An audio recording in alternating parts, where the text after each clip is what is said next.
Hey guys, it's Katie coming back with a weekly painting. Well, maybe it's been over a week, but I'm trying to do weekly.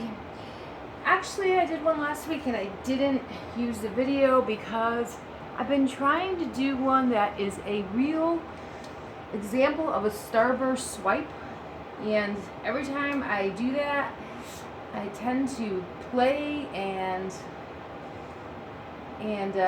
end up with something that's not a true Starburst Swipe. So I'm really going to try to stick to the plan today. I'm sorry, there's a little piece of paintbrush hair on my canvas that is really being difficult to get off. So I'm going to stick true to the plan. So the Starburst Swipe is something you can find on a YouTube search. In acrylic painting. I believe it's Pouring Your Heart Out that I learned from. I'll put the notes in the bottom to double check on that. But just to let you know how I started here, a lot of the Starburst Swipes that I've seen are similar things too. They start with a dark background. And so I had been doing that, but I'm going to try white this time. This is actually a metallic white. It is Artist Loft metallic white, and I didn't choose metallic for any special reason except it's the only white I had, and I wanted to try white this time. I have some really bright, vibrant colors, and I wanted to maybe just lighten them up a little bit with that without taking away from the intensity of them. So I'm going to stick with some very basic colors, kind of, I feel like a little hippie-ish colors, rainbow looking colors, and I did another painting that I'll probably clip on at the end of this to show you. I did a dirty pour on that one, and it's different. It looks more like a rainbow, and it looks like it has little flowers in it, which I did with a balloon, a water balloon.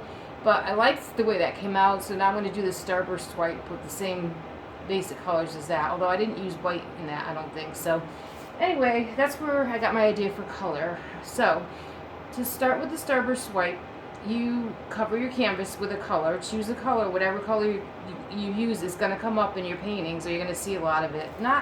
It's not going to over-dominate it, but you will see a lot of it. So that's the first thing. You cover your canvas with it, and then in the middle, I don't know if you can tell, but there's a circle right here of the white, because what we're going to do is we're going to swipe over all the other colors with the white, and you would think that it would just like block the other colors, but it actually brings them to the surface. So with the Starburst Swipe, you start by making, oops, that was a little fast, a little target going around your main color, and just kind of go in a circle, although I messed up that circle a little, but that's okay, I don't worry about that because it doesn't have to be exactly a circle, but the idea is to kind of do a target so that you're going to blend all these colors together, and all the cells are going to come up, and you're not going to see this just solid target at the end, and you'll be amazed at how it comes out. So I am kind of separate the colors out so that, like, this is a kind of a red orange. Oh, by the way, on these colors, this red orange is a mixture of the metallic red and yellow from Artist Loft also. I bought 6 of the Artist Loft paintings last week through a Michael sale, which was buy 2 get 1 free. They also had it was like a 20% off coupon for the whole order, plus you got the buy 2 get 1 free, and then also the canvases were buy 1 get 1 free. So whenever I see it was a one-day sale, sometimes you just got to grab that. So the turquoise is actually just a Craftsmart satin, and the green is grass green satin. The red is bright red satin, and this last one is a metallic sea mist pearl on the Craftsmart. It's not the premium metallic, it's the basic metallic. Just in case you're keeping track of colors. I usually don't pour out of a bottle like this. I usually pour from, mix it in cups. But I did that because sometimes I'll have like a half a bottle left and then I just mix it in the bottle. But what I have for a mixture here is 2 parts Floetrol and 1 part paint, and might be a little less than that this time because I was using leftovers. But that's my basic mix that I usually use. So we have some leftover here, so I like the turquoise. I like it next to the orange too, so we'll, actually I don't have any orange left. Or much. Good thing there's stuff on the floor because I just spilled some green on my plastic over there. I'm going to put some green around here. This will be interesting because the green and the blues remind me of ocean colors, so it may turn out where you see things that remind you of the ocean. That's the thing with this, is like, it's abstract, but I always see symbolism in them. Even with a Starburst Swipe, which is really more like a tie-dye look, it's a little more basic, but I still end up, because of the cells, they bring in symbolism, and you can see what you want in it, but I do a lot of times see really cool things. Oh, I have a lot of red left, so I guess I'll finish off with red here. And you can also go in after you do your target and fill spots in, or even just do a little, this is just a little extra, but I'm not going too crazy with it. You can do a little something like this to just bring in a little something different inside, or you can just go with the straight basic target. So I think on the original one, she might have done a little bit of this at the end, but for the most part it was the basic target. I don't like to waste paint, so I'm getting down to the bottom like this. I want to save the bottle, but I don't want to waste it either. So from my experimenting, I found that doing these little zigzaggy swirl things just adds a little dimension. Unexpected. Alright, I think I have enough red. The green is gone. The turquoise, this is maybe I can do a little. Nope, nothing left in there. Good. Alright, I think we're done. So time to swipe. So to swipe, you use a sort of light cardboard. You can get paint strips at the store. They are the ones that you use to pick out paint colors, but I don't like to do that all the time because I feel like it's stealing to just go to the store all the time and do that. So I've just found other things that you can use. And these, one thing I found is that packaging has a lot of this kind of light cardboard in it. So this is from a comforter set that I bought. You can see it's kind of, not real stiff cardboard, but it's not paper either. So you want it to be thick enough to have some like strength to it, so that when you're swiping, that it presses down enough to bring the colors up, but you don't want something that's so stiff that it presses down too much and turns it into mud. So that's one of the tricks of swiping, is getting it to pull across, bring out the colors without turning to mud. So I'm going to start right from the middle, and hopefully my first one will be a good example of what happens when you get just the right pressure on it.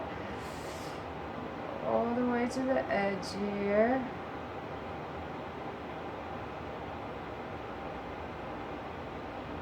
And as you can see already, you start to see the other colors coming up and cells starting to form. Don't worry if it looks too white, because as it dries you'll see the change. And if there's a part that seems like you didn't swipe good enough, you can go back and re-swipe, but you don't want to do too much of that because it will turn to mud. So that one worked a lot better, so you can see. But it will continue to bring up colors as we let it sit. Sometimes with these I tend to like move them a little bit in the end and let them pour out a little bit too. But like I said, I was going to try to stick to the standard today, so I'm probably not going to do that. But if you get all the way through with your swipe and you're feeling like it needs a little more, you could just tilt your painting a little bit back and forth, and it will start to move things around, change things. And I'm kind of swirling a little bit here, so you can swirl a little bit or you can go straight. I'm liking the way this is coming out though. I'm getting that look that I wanted, kind of a, we'll call it a hippie-ish look. So I live in Asheville, North Carolina. So I think that this color scheme in particular, and neon colors, things that remind you of the 70s and the 60s, I guess. Oh, I'm forgetting to bring the white over too. I do that sometimes, so try to remember to bring the white all the way through. It'll be more consistent, but you don't have to either. You can have some that have it and some that don't, which makes it interesting. So, but anyway, that is the way she did it when I originally learned this, is to bring the white, or whatever color is in the middle, all the way over. That's why I said it does tend to be throughout your painting. I do like the way it's bringing out the cells. And it is metallic, so it'll probably be really pretty. So I was saying, about living in Asheville, I feel like this type of painting is a good commercial painting. Now, I do other paintings that I feel like are more prophetic and maybe a little more fine art type of style, because even though they're acrylics, I try to put some thought into what it could turn into, and try to bring some representationalism into it too, but not all. It's still abstract, but with some representationalism. So those are probably going to be more subjective and harder to sell, where I feel like these are more just fun, something you might not keep forever, but if you're a college kid who wants something for their dorm, or if you are I shouldn't have said kid, I'm sorry, a college young adult who wants something for their dorm, or also we have a lot of people that live in RVs around here, so maybe someone just wants something for when they're up here in their RV. We also have cabins, and people live here part of the year, so they might not want to spend as much money as they would in their regular home. So I just feel like when we're trying to sell our paintings, that we should think about the commercial aspect of it as well as the artistic, because we do have to make a living while we're waiting, maybe, for our fine art to sell. And I'm pretty new at this, so it might take me a while to get a following for my fine art. I'm going to move around to the other side of the table so I can get at those without having to stretch too much. I'll make sure I have my... Oh, they're there. Okay. Be right back.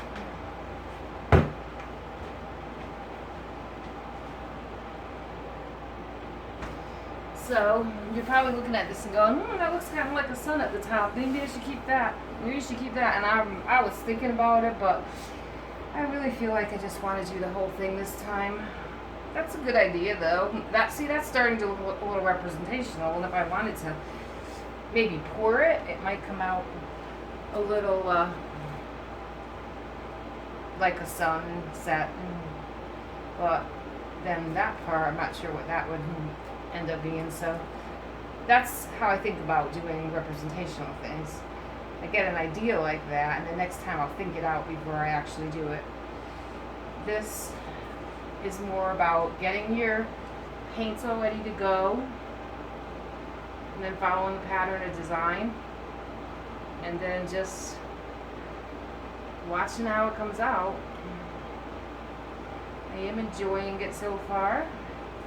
And remember too that what you see now is not going to be exactly how it dries. It always dries darker.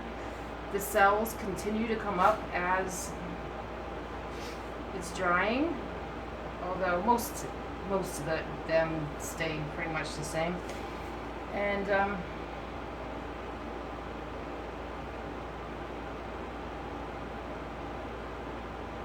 you will see a little bit of a difference when it is completely dry. So could be a big difference actually when it comes to the color.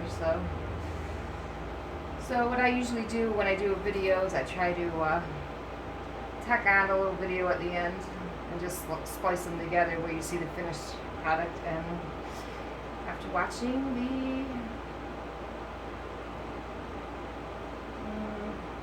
demonstration. Alright, so we are almost done here. So we went all the way around, and I pretty much did stick to the basics this time and just go around in like a starburst type pattern and went through every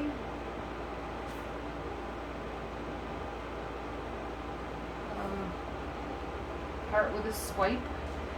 Now see right here, I don't think I swiped right there, but see, I like to sometimes leave some places that are not swiped, because that's just pouring itself naturally together. So I am going to leave that one. I don't even remember if I swiped here, but if I did, it kind of came out more like a pour. You could see all the different cells going on in here, and some representational things may be coming into it, so I'm going to leave that alone. Because I think you got the idea of how to do the swipe. You just go all the way around the board and just swipe one time from the middle out, and this is what happens. When I first saw it, I was like, wow, that is so cool. So I hope you enjoy it too. I am gonna try to get my sides covered here.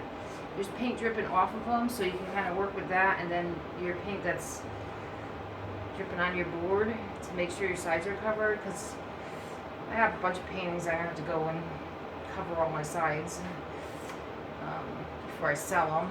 That's kind of annoying, so now I try to do that before this dries, and then that way it gives the blend of the colors that you were working with. Plus, it is one less step that you have to do later on. So, finish that up, and that should be it. And then I will, like I said, I'm going to tack on the, actually this came out a lot, didn't come out the same colors as my other one that I was talking about. That was more, I don't know, the bright oranges, and I do have some orange in here, but this seems like it's going to come out a little darker than the other one I was talking about. But I'll show you a picture of that too to give you an idea of what you can do. Maybe I just needed to go with some lighter colors, or I didn't have white in that one either, so I'll show you how that looks, and you can try just those colors if you want, or if you like this, then stick with these. Alright, well, thanks for listening. I will see you next time. Have a great day.